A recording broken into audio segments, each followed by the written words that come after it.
बिस्मिल्लाहिर्रहमानिर्रहीम अस्सलाम वालेकुम। कैसी हैं मेरी प्यारी प्यारी सी बहनें? उम्मीद है कि खैरियत से होंगी। मैं भी अल्हम्दुलिल्लाह बिल्कुल ठीक ठाक हूँ। और आज की वीडियो में मैं आप लोगों से शेयर करूँगी कि मैंने रसगुल्ले बनाए थे। 2 तरह से मैंने रसगुल्ले बनाए हैं। एक तरह से मेरी रेसिपी जो है वो टोटली नाकाम हो चुकी है, और दूसरी तरह से जब मैंने बनाए तो रसगुल्ले बहुत अच्छे बने। वैसे तो मैं बनाती रहती हूँ, लेकिन एक और तरीका मैंने ट्राई किया जो कि बिल्कुल भी अच्छा नहीं बना था, तो वो दोनों ही मैं आप लोगों से शेयर करूँगी। सब्ज़ी बना रही हूँ और करेंगे थोड़ी-सी बातें।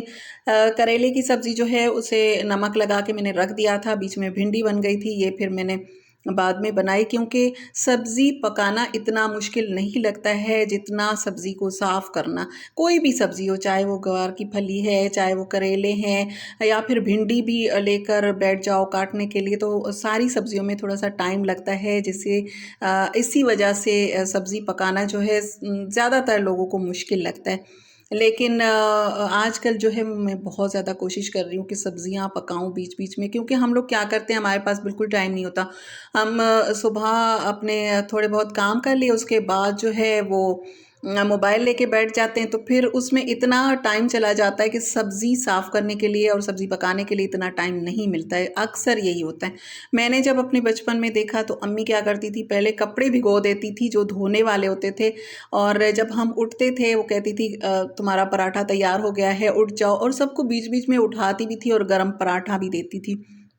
तो फिर क्या होता था कि नाश्ता जैसे ही बनता था, उसके बाद वो कपड़े जो भिगो के रखे हुए होते थे वो धो लेती थी, और उसके बाद फिर सफाई स्टार्ट हो जाती थी। कभी-कभार जब स्कूल से छुट्टी होती थी ना, कोई जैसे हम लोग कर लिया करते थे, तब मैं देखती थी। वैसे तो हम लोग स्कूल में होते थे, इतना पता नहीं चलता था, और छुट्टी वाले दिन थोड़ी बहुत अम्मी के साथ हेल्प भी करवा देते थे। लेकिन छुट्टी का दिन ना हो और खुदा ना खास्ता कभी तबीयत ख़राब होती थी, तब देखते थे कि अम्मी कितना काम करती हैं।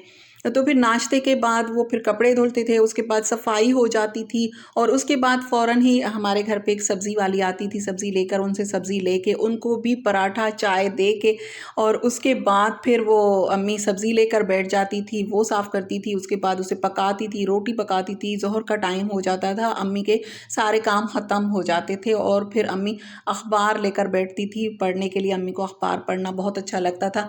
तो जब आप अपने काम सुबह-सुबह ख़त्म कर लेते हैं ना, तो आप अपने लिए टाइम बचता है। हम क्या करते हैं, ज़्यादातर मैंने यही देखा है, वैसे तो मैं बहुत कोशिश करती हूँ कि मैं इस काम के दरमियान में वो ज़ालिम चीज़ ना उठाऊँ जिससे मेरा टाइम वेस्ट होता है। क्या होता है, हम लोग सुबह का जो थोड़ा बहुत काम कर लिया, नाश्ता बना लिया, उसके बाद क्या करते हैं, बैठ जाते हैं। थोड़ा-सा साँस ले लूँ, पसीना सूख जाए, और बैठ जाते हैं, और वो जो ज़ालिम चीज़ है ना मोबाइल, उसे लेकर बैठ जाते हैं। तो उसमें हमारा 1 घंटा 2 घंटे कहाँ चले जाते हैं पता भी नहीं चलता। ये बहुत ज़ालिम है। जितनी अच्छी चीज़ है उतना ही ये हमारा जो वक़्त है ना वो खा लेता है। तो उससे थोड़ा-सा बचना चाहिए। थोड़ा-सा अगर आप बीच में मोबाइल नहीं लेते, तो वो टाइम आपका बचता है, फिर आपको बहुत ज़्यादा टाइम अपने लिए मिल जाता है। तो मैं तो यही कोशिश करती हूँ कि सुबह मेरे काम ख़त्म हो जाए, ताकि दोपहर में मुझे टाइम मिले, मैं लेट जाऊँ और फिर मैं मोबाइल देखूँ। तो चलें जी, हर किसी की अपनी-अपनी सोच, अपना तरीका है काम करने का। ये देखें, मैं बना रही हूँ अभी रसगुल्ले, और रसगुल्ले बनाने के लिए मैंने दूध में थोड़ा-सा सिरका पानी में डाल के दूध में डाल दिया था, दूध को गर्म किया, उसके बाद उसमें डाल दिया। इसकी बहुत डिटेल से रेसिपी अगर आप लोग कहेंगे तो मैं दे दूँगी। अब इसमें ये जो पनीर है इसको छान लिया है, और इसको 2-3 मरतबा पानी से धो लिया है, इस कपड़े से छान लूँगी, और इसे यहाँ पर टाँग दिया है किसी भी जगह पर। ऐसी जगह पर आप इसे हैंग कर दें जहाँ से इसका पानी जो है बहुत अच्छे तरीके से निकल जाए, और ये थोड़ा-सा मोटा कपड़ा है, इसमें मैंने इसे डाल दिया है ताकि पानी बहुत अच्छे तरीके से निकल जाए इसका। और अब इसे मसल लेना है हथेली की मदद से। जिस तरीके से मैं मसल रही हूँ इसी तरीके से इसको दोबारा से सॉफ्ट करना है, और इसका जो दाना है उसको पहले ख़त्म कर लेना है, अच्छे तरीके से इसको गूँध लेना है, और इसको डो की शक्ल में कर लेना है। अब यहाँ पर एक रेसिपी ये वाली है जो मैंने ट्राई की, जो कि बिल्कुल नाकाम हो चुकी है। और किस तरीके से नाकाम हुई, इसमें मैंने 2 चम्मच सूजी डाली है, और आधा चम्मच मैंने इसमें बेकिंग पाउडर डाला है, और इसकी एक डो बना ली, ये बॉल्स भी बना लिए।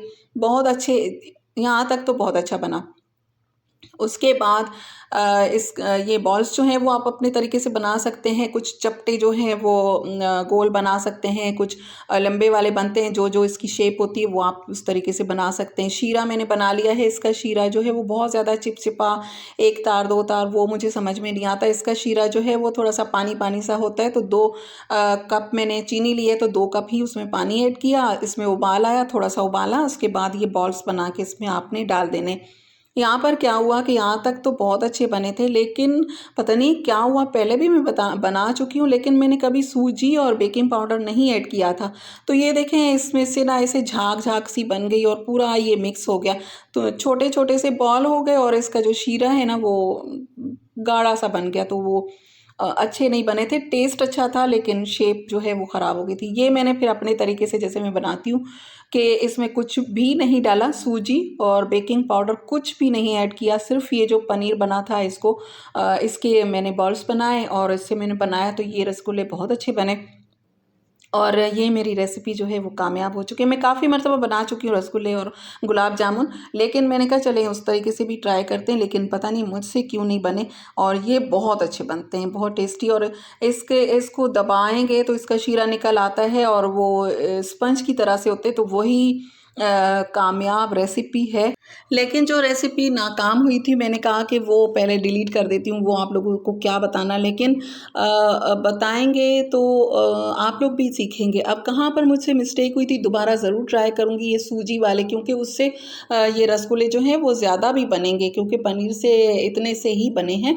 क्योंकि दूध को जब फाड़ते हैं तो उसमें से थोड़ा सा ही निकलता है पनीर, तो वो थोड़े कम बनते हैं। हम सूजी इसमें ऐड कर देंगे तो वो ज़्यादा बनेंगे। मैंने इसी ख्याल से वो वाले ट्राई किए थे, तो दोबारा ज़रूर ट्राई करूँगी, देखूँगी कि गलती कहाँ पर हुई थी। तो यही था जी आज का ब्लॉग। जाते जाते वीडियो को लाइक कर दीजिए, और अगर आप मेरी यूट्यूब फैमिली का हिस्सा बनना चाहते हैं तो मेरे चैनल को सब्सक्राइब भी कर दीजिए। मैं मिलती हूँ नेक्स्ट ब्लॉग में, तब तक के लिए अल्लाह हाफिज़।